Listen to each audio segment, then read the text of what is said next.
Psalm 66:10 reads, "For thou hast tried us, O God, thou hast refined us as silver is refined."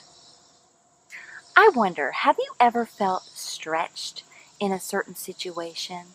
I have.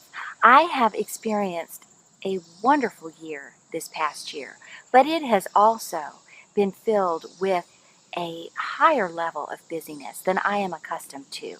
It's been a challenge for me because I'm an introvert.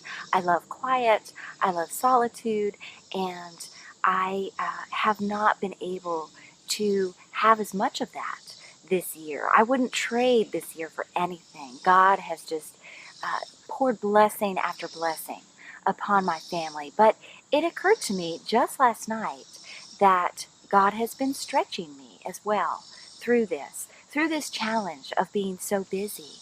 He has used it to refine me, and He continues to refine me through it.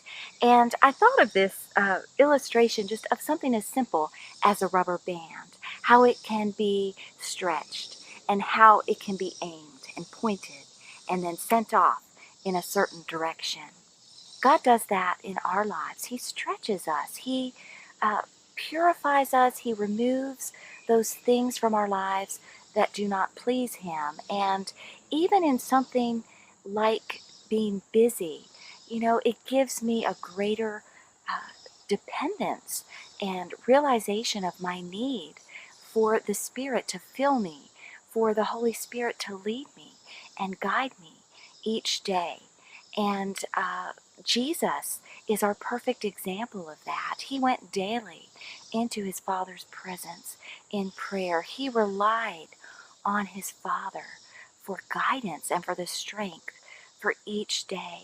And so I want to encourage each of us that in those stretching times, for me, it's been just a higher level of busyness. For you, it's likely something else. But God has a purpose. He has a plan.